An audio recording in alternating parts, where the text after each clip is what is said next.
بڑے فخر کی بات ہے اور الحمدللہ میں شکر ادا کرتا ہوں کہ ہماری پاک فضائی اتنی اسٹرانگ ہے. دیکھیے یہ بڑا ہی امپورٹنٹ بات ہے.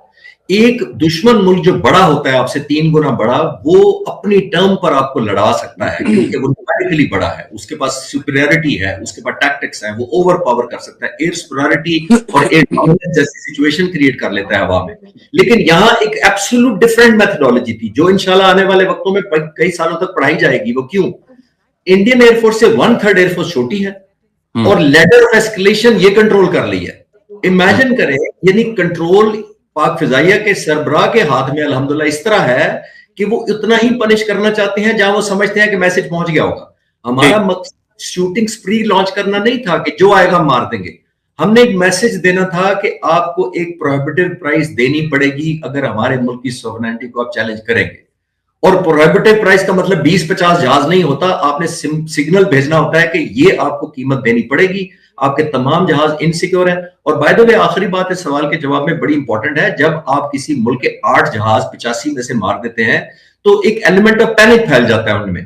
وہ ادھر ادھر ہونا چاہتے ہیں, وہ اسکیپ مینوور کرنا چاہتے ہیں, وہ ایگزٹ اسٹریٹجی پلان کرتے ہیں, وہ اپنے بام اور بلکہ پھینک کر جلدی سے اپنے جہاز کو ہلکا کر کے بھاگنا چاہتے ہیں.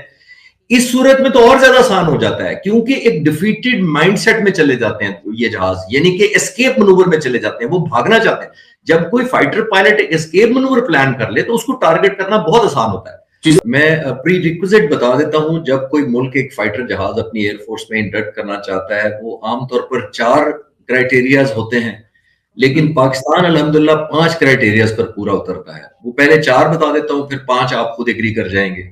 نمبر 1, کوئی جب فائٹر جہاز خریدنا چاہتا ہے اپنی ایئر فورس کے لیے تو نمبر 1 اس جہاز کی صلاحیت ہوتی ہے. جو آپ نے انٹروڈکشن میں کہا, صلاحیت کا مطلب ہے کہ یہ 4.5 جنریشن ہے, جس کا مطلب ہے یہ beyond vision range missile carry کرتا ہے. انجن پرفارمنس جو اس کی رشیا کا ضرور انجن ہے, چائنا کے ساتھ ہماری کلیبریشن ہے, 40-60 آلموسٹ ریشو کے ساتھ پاکستان میں بنتا ہے. آہستہ آہستہ جو پاک فضائیہ کے جو سربراہ تھے پچھلے 3-4 سالوں میں انہوں نے ٹرانسفر ٹیکنالوجی میں بہت زور دیا اور ہماری ڈپینڈنسی آہستہ آہستہ چائنا پر کم ہو رہی ہے. نمبر 1 تو یہ ہے, نمبر 1 جو جہاز کی اپنی صلاحیت ہوتی ہے اور وہ بڑی میٹر کرتی ہے کہ انجن کیا ہے, پرفارمنس کیا ہے, ٹرن ریٹ کیا ہے, انجن کی تھرسٹ کیا ہے. نمبر 2 جو کرائٹیریا ہوتا ہے وہ بڑا امپورٹنٹ ہوتا ہے, وہ یہ ہوتا ہے کہ اس جہاز کو دینے والی, obviously جیسے میں نے کہا کہ وہ جو ملک ہے افورڈیبلٹی کے سینس میں وہ افورڈ کر سکتا ہے خریدنے والا ملک, یعنی کتنا مہنگا جہاز ہے انٹرنیشنل مارکیٹ سے. وہ کمپیئر کرتے ہیں کہ اگر وہاں پہ 4 جہاز آ سکتے ہیں تو ہو سکتا ہے یہاں 8 جہاز آ سکتے ہیں, جو کہ ہے دنیا میں اس وقت جو علیحدہ ہے. وہ بعد میں کامنٹ کرتا ہوں کہ کون سے اس کے کنٹمپریری اویلیبل ہے, ابھی میں کرائٹیریا کی بات کروں. نمبر 2 ہوتا ہے افورڈیبلٹی اس ملک کی. نمبر 3 ہوتا ہے جو دینے والا ملک ہے وہ پولیٹیکل اور باقی بلیک میلنگ کے زمرے میں تو نہیں کہیں آتا کہ کل کو کوئی ملک پریشر کرے تو اسپیئر پارٹس اور مینٹیننس اور ان کی سپلائی روک دے تو وہ بند کرتے. تو کریڈیبل سورس بڑا ضروری ہوتا ہے. نمبر 3. نمبر 4 ہوتا ہے کہ یہ جو لینے والا جہاز جو جس کی بات ہو رہی ہے, جو صورت میں JF-17 تھنڈر ہے, وہ بیٹل ٹیسٹڈ یا کامبیٹ پروون ہے کہ نہیں ہے. دیکھیے پیس ٹائم میں جہاز اڑانا اور چیز ہوتی ہے اور کامبیٹ میں پریشر کے دوران اڑانا اور پھر اس طرح کی فتوحات جن کا آپ تعارف میں ذکر کر رہے تھے بڑا ایک اور مارکا ہوتا ہے. تو یہ 4 چیزیں ہو گئی. یہ دنیا میں 4 ایڈوانٹیجز جب ہو جاتے ہیں تو عام طور پر ایئر فورسز فیصلہ کرتی ہیں. نمبر 1 جیسے میں نے کہا جہاز کی اپنی کوالٹی, نمبر 2 اس کی جیسے افورڈیبلٹی, نمبر 3 ریلائبلٹی اس سورس کی, نمبر 4 بیٹل پروون. 5ویں جو سب سے زیادہ جس کو کہتے ہیں نا آئسنگ آن دا کیک, وہ یہ الحمدللہ ہے کہ پاک فضائیہ کے پائلٹ, ٹیکنیشین اور انجینئر ٹریننگ دیں گے پھر آپ کو, اگر آپ ہمارے ساتھ ڈیل کریں گے. ہم خود آپ کو ٹرانسفر آف ٹیکنالوجی کریں گے, آپ کو obviously ٹیکٹکس اور جہاز کی منوورنگ سکھائیں گے. تو یہ ایک آج کل الحمدللہ جب سے ہم نے یہ مئی کا مارکا کیا ہے, 2 سیگمنٹ پر ہمیں بہت بڑا ایڈوانٹیج ہے.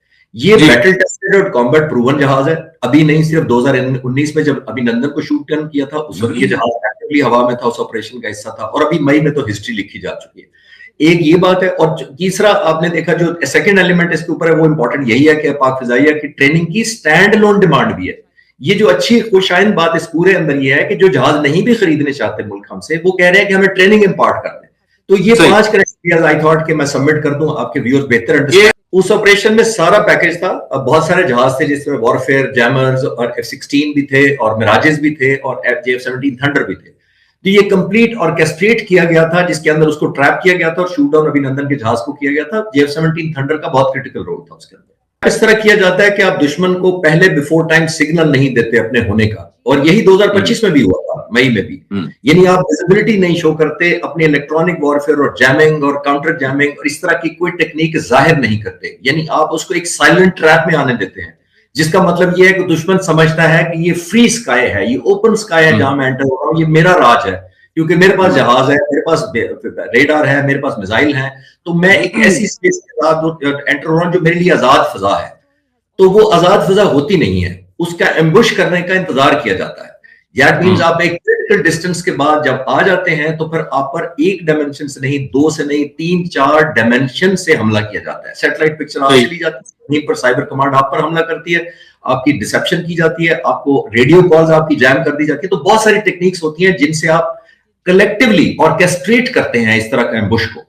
वही 2019 में हुआ था और अल्हम्दुलिल्लाह 2025 में भी राफेल के खिलाफ हुई हुआ है। तो शायद ये समझते हैं, जब मैं टॉक्स करता हूं तो समझते हैं कि उस रात हमारी किस्मत अच्छी थी, बटन दबाया तो आकर उनको सातों के सातों मिसाइल लग गए और वो गिर गए। ऐसा नहीं था। 3 साल तक मैं अपनी डॉक्यूमेंट्रीज बनाता हूं अपने एक चैनल से, अपने नाम से, तो मैं इन पायलट्स का इंटरव्यू जंग से पहले कुछ महीने पहले करके आया था। सिर्फ 1 महीने पहले वो मैंने वीडियो अपलोड की थी J-10C पायलट्स के साथ, 1 महीना सिर्फ, शायद अप्रैल में। और मैंने उसमें जब इन पायलट से पूछा था तो मुझे हैरानगी हुई और ये तवक्को नहीं थी। उन्होंने कहा हम 3 साल में सिर्फ एंटी राफेल टैक्टिक्स तैयार कर रहे हैं और एयर कॉम्बैट मिशन कर रहे हैं सिर्फ, जिसका मतलब ये है कि air chief marshal Zaheer Ahmed Babar Sidhu का फोकस ही यही था कि यूके ये प्राइड ऑफ इंडियन एयरफोर्स है राफेल, तो सबसे नंबर 1 अगर हमने हिट करना है तो इसको करना है। तो ऐसे तो नहीं हो गया कि 7 जहाजों में से 4 मोस्ट मॉडर्न हाईटेक जहाज राफेल मारे गए और बाकी MiG-29 और 2000 SU-30 की बारी बात है। ऐसा नहीं था। इन पायलट्स ने वेल ऑर्केस्ट्रेटेड पीस टाइम के अंदर इनकी जो कमजोरियां थी वो जाहिर मैं इस वक्त शेयर नहीं कर सकता कॉन्फिडेंशियलिटी की वजह से, वो एक्सप्लॉइट की थी, जिसकी वजह से ये सारा कुछ हुआ था। और इन पायलट्स पर एयरफोर्स चीफ का यही कॉन्फिडेंस था, जिसकी वजह से उन्होंने इनको ये भी कह दिया था कि अगर आपकी अपॉर्चुनिटी आएगी तो आपने मेरे से परमिशन लिए बगैर शूट करना है, जो कि हम ट्रेडिशनली परमिशन डिपेंडेंट हैं। जमीन पर हम जरूर पूछते हैं कि मैंने लॉक कर लिया है, मुझे क्लियरेंस चाहिए शूट डाउन करने की। तो ये म्यूचुअल ट्रस्ट था एयरफोर्स चीफ का इन पायलट्स पर, और इन एयरफोर्स के इन पायलट्स को जो J-10C के, उनको पता था हमने किस तरह एतमाद पर पूरा उतरना है।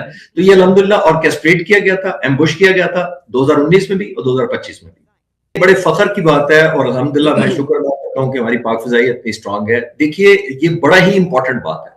एक दुश्मन मुल्क जो बड़ा होता है, आपसे 3 गुना बड़ा, वो अपनी टर्म पर आपको लड़ा सकता है क्योंकि वो न्यूमेरिकली बड़ा है, उसके पास सुपीरियरिटी है, उसके पास टैक्टिक्स है, वो ओवर पावर कर सकता है, एयर सुपीरियरिटी और एयर डोमिनेंस जैसी सिचुएशन क्रिएट कर लेता है हवा में।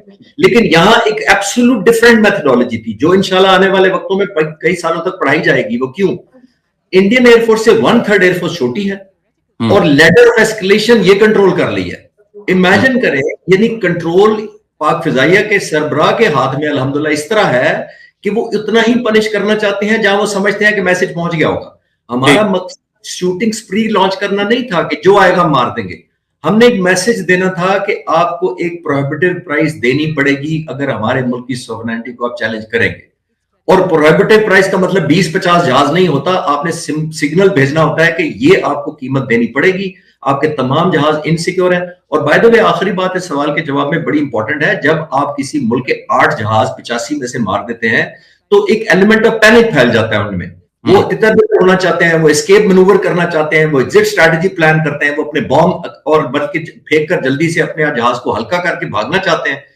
इस सूरत में तो और ज्यादा आसान हो जाता है क्योंकि एक डिफीटेड माइंडसेट में चले जाते हैं ये जहाज, यानी कि एस्केप मैनूवर में चले जाते हैं, वो भागना चाहते हैं। जब कोई फाइटर पायलट एक एस्केप मैनूवर प्लान कर ले तो उसको टारगेट करना बहुत आसान होता है। जो तेजास जहाज उन्होंने बनाना शुरू किए थे 1985 में, और पिछले 40 सालों में उनके पास सिर्फ 40 जहाज थे। हमारे पास तकरीबन 250 जहाज हवा में उड़ रहे थे, जो हमने 1995 में हिंदुस्तान में 10 साल बाद शुरू किए थे। 200 के करीब जहाज हमारे हवा में उड़ रहे थे। JF-17 थंडर की बात कर रहा हूँ। तेजस जो उन्होंने 40 जहाज बनाए थे 40 साल में, वो एक सोलर बेस है उनका श्रीलंका के बॉर्डर के पास, एयर बेस इंडिया, वहां डिप्लॉय कर दिए थे कि कहीं पाकिस्तान के जहाजों के नजदीक भी ये ना जाए। पहली बात, ये मैं तेजस की बात कर रहा हूं। ये कंफर्म है कि हिंदुस्तान के तो CDS ने खुद कह दिया था कि हमने एयरफोर्स 2 दिन पर ग्राउंड कर दी, फिर हमने अपने टैक्टिक्स इंप्रूव किए और फिर हमने कम बैक किया। मैं आपको ये भी कंफर्म कर सकता हूं कि 10 तारीख तक नहीं, उनकी 18 तारीख तक उनकी किसी की हिम्मत नहीं हुई थी पाकिस्तान के बॉर्डर के करीब आने की। देखिए, जो अभी हमारा जो लेटेस्ट है वो राफेल कैटेगरी में ही आता है, जो JF-17 थंडर ब्लॉक 3 है। ब्लॉक 1 और 2 हमारा 2003 में एक्सपेरिमेंटल उड़ा था, 2009 में हमारा ब्लॉक 1 एंड 2 फिर उड़ना शुरू हुआ, फिर 3 2020 में आया, यानी कि बहुत सिर्फ 5-6 साल पहले। 3 में बहुत एडवांटेज हमें ये है कि इसका आइसा रडार है, ये वही रडार है आसानी से समझने के लिए जो J10C में लगा हुआ है, वही रडार है। और उसी पर PL-15 भी लगा दिया गया है, जो कि ऑलमोस्ट जो आप रेंजेस बात कर रहे थे, वो हमने जो फारदेस्ट फाइटर जहाज हिंदुस्तान का मारा है वो 198 किलोमीटर दूर मारा है और 160 से सारे ऊपर शूटिंग की है, जो कि फिनोमिनल एक वो था। अब अल्हम्दुलिल्लाह जो ब्लॉक 3 है इसकी भी रेंज यही हो चुकी है। ये 4.5 जनरेशन में यूरो फाइटर, टाइफून, राफेल और इन जहाजों की कैटेगरी में आ चुका है, क्योंकि ये एक जहाज ऐसा जहाज है हमारा अल्हम्दुलिल्लाह जो जाहिर है ना सिर्फ मैन्यूवरेबिलिटी में, सबसे इंपॉर्टेंट ये है कि कॉस्ट इफेक्टिवनेस, जिसने आपको बताया कि अगर कोई हमारे 3 जहाज खरीदेगा तो अब यूरो फाइटर या कोई टाइफून या ये जो तेजस के मुकाबले में या कोई राफेल है, ये एक जहाज खरीदेगा। तो सबसे ज्यादा बात इंपॉर्टेंट होती है कि आपका नंबर भी बड़ा मैटर करता है, और एक और जो बड़ी बात है, ये वेरी इजी टू ऑपरेट है, यानी कि इजी टू अपग्रेड है। और सबसे बड़ी बात है हमारे हाथ में है कि हमने अपग्रेडेशन, अगर आजकल हम ब्लॉक 4 पे काम कर रहे हैं तो कल को ये जहाजों को अगर अपग्रेड करने का कहा जाएगा तो सब कुछ पाकिस्तान के हाथ में होगा। तो इसलिए दुनिया हर जहाज के ऊपर economically viability, credibility of the source and upgradation option and easy to operate, इन वजह से इस जहाज के पीछे आ रही है। जब भी जहाज एक इंडक्ट किया जाता है वो रातों रात फैसला नहीं होता। ये हमारे घरों की तरह LCD एयर कंडीशनर नहीं होता कि आप लाएं, प्लग एंड प्ले करें और आपको प्रोग्राम शुरू हो जाते हैं, आपके चैनल पर लग जाते हैं। ये फाइटर जहाज की एक तो जो बेचने वाला मुल्क है पाकिस्तान इस सूरत में है, ये आप एक जहाज नहीं बेच रहे होते, एक ट्रस्ट और कॉन्फिडेंस बेच रहे होते हैं। यानी उसको ट्रस्ट और कॉन्फिडेंस आपने देना होता है कि हम सबसे अफोर्डेबल हैं, हम सबसे रिवाइबल हैं, हम सबसे कंटिन्यूएशन वाले हम मुल्क हैं। क्योंकि देखिए ये जहाज चलते हैं 40 साल तक ऑपरेट करते हैं, तो आप सप्लाई कर देते हैं, इसका मतलब है आपके पास साथ इस मुल्क की कनेक्टिविटी 30-40 साल की हो गई, एक लॉन्ग पार्टनरशिप। आग किसी के खिलाफ ना तो उगलते हैं, हम दिफा में बहुत ज्यादा, और जब हमें सॉवरेनिटी को चैलेंज किया जाएगा तो हमारा हर एयरमैन, सोल्जर, सेलर, जितनी हमने टनेज अल्हम्दुलिल्लाह 10 मई को फेंकी हिंदुस्तान पर, वो एक तारीख का हिस्सा है।